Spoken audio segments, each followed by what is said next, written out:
Let's talk about documents because there are a lot of them.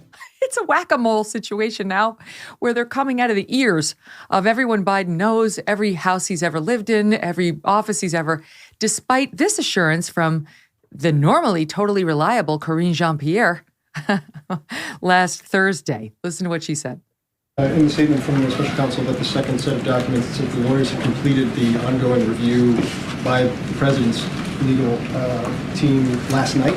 Does that mean there are no other locations where documents could be stored? There's no other search underway at this moment in time for documents from the vice president's side? As far as the lawyers, they look through the places where documents could have been stored, and the counsel's office released a statement on that. So we should assume that it has been completed? You should assume that it's been completed, yes. You said that the search has been completed, but is the president confident that there are no additional documents with classified markings that remain in any other additional locations? Look, I can just refer you to what his team said.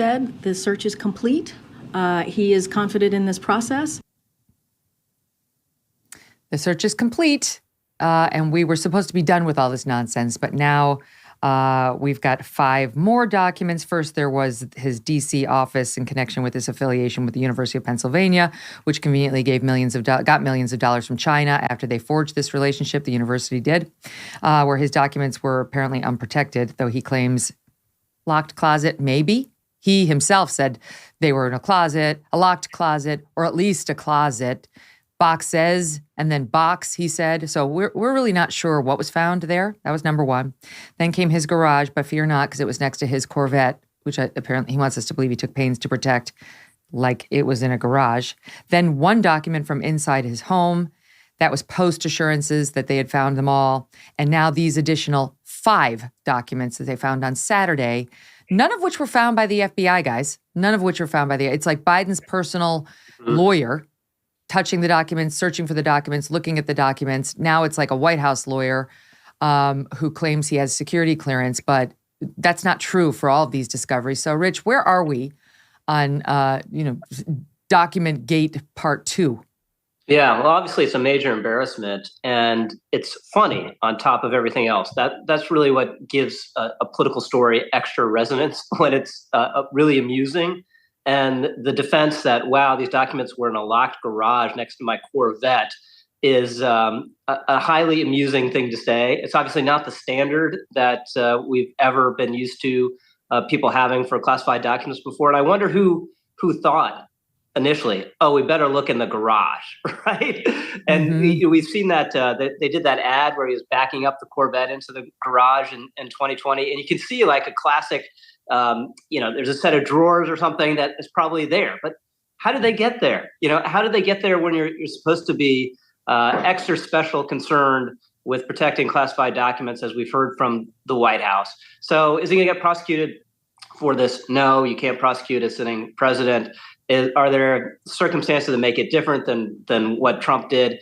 Yes. But it's going to make it really hard now to go after Trump. I mean, there'd just be no legitimacy to indict Trump for what he did with Biden now, and is having a special counsel appointed in his own case.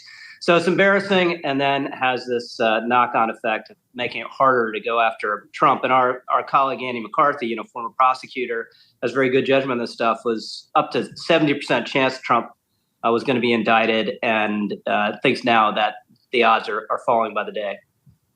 Yeah, I think there's no chance now. I said it after the disclosure of the second batch of Biden documents. It's done. And now we've had 2 additional disclosures after being assured that this whole thing is complete. Charlie, the whole thing feels sketchy, doesn't it? It doesn't feel like we're being told the truth, the full truth. It feels like there's some sort of scratching of the backs between the Biden White House and potentially the Justice Department. But why is Biden still in control of this process, and the FBI is not doing the search, and we're supposed to just take the personal assurances of this guy they brought in to protect Biden? This guy, let me see. It's confusing because he calls himself special counsel to the president, Richard Sauber, but he's basically working for Biden to protect Biden. He's not the special counsel who's been hired to investigate Biden. That's Robert Hur. This other guy, Richard Sauber, why is he the one investigating all this? Well, you're always going to get a lot of weirdness when the executive branch is investigating the executive branch, which is in effect what's happening here. We talk about the FBI and the Department of Justice and special counsels as if they're independent, but they're not. There is no fourth branch of government. There is no free-floating agency within our constitutional order. So, of course, Joe Biden is nominally, at least, in charge of the institutions that are now looking into him. In an ideal world, it would be Congress that was leading this investigation. I think the bigger problem is that the media has been at pains to point out why this is different, which in some ways it is, but also at pains to downplay it at every juncture and to acknowledge and internalize and repeat the idea that everything here is above board when it's not.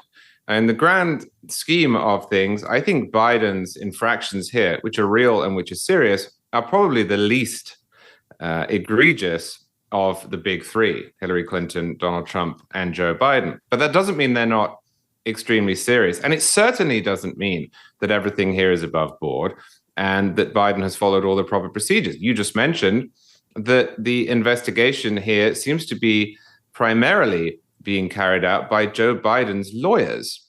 Well, Joe Biden's lawyers do not have security clearances. They're not allowed to see these documents either. The press was keen, except for, of course, Peter Doocy, to repeat the idea that this doesn't matter so much because the garage in question was locked. But we don't keep, as the country, classified documents in garages. It doesn't matter whether there was a Corvette in there or a Ferrari in there or the treasure of the Sierra Madre in there. We do not keep classified documents in garages, especially garages that open, garages into which film crews and Jay Leno were invited, garages to which Hunter Biden, really the very definition of a security risk, had access. So what bothers me much more than the weirdness around the executive branch's investigating itself is the total lack of interest in the press, in all of the lies and smoothed edges that were being offered up from the White House podium. Mm-hmm. Yeah, and yeah, that's exactly right. Go ahead, Rich. Why were they all of a sudden looking for this stuff, right? That's one thing we don't know. His lawyer goes in the Penn Center and just starts rummaging through a locked closet and find these documents. That's unusual. Why was that happening? And then, of course, there's the matter of not informing the public, right? This happens several days before the election. They, of course, don't make it public before the election because they realize it'll at least cause a bad news cycle, which they don't want right before the midterms, and it takes months and months for the public to know. So those are a couple threads still to pull. How did that happen? Who made the decision not to inform the public? These are things that remain to important matters that we need to know.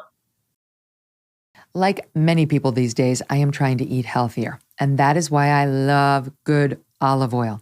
And by good, I mean fresh. Olive oil packs the most flavor and healthiest nutrients when it's fresh from the farm. And that's the problem with supermarket olive oils. They're not fresh. They can sit on the shelf for many months growing stale. That's why I like my olive oil direct from small, award-winning farms, thanks to a guy named TJ Robinson, also known as the olive oil hunter. He's going to make this easy for you. When I first tasted TJ's farm fresh oils, first I was skeptical. I'm like, what the hell's the difference in an olive oil? Well, I was wrong. You'll taste it yourself. They have these vibrant, kind of grassy flavors, and it's absolutely delicious on salad, veggies, pasta, meat, whatever you put olive oil on.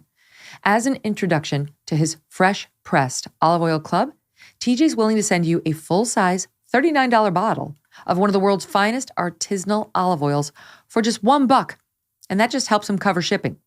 Best of all, there's never a commitment to buy anything, and you can cancel your membership at any time. Get your free $39 bottle for just $1 shipping and taste the difference freshness makes.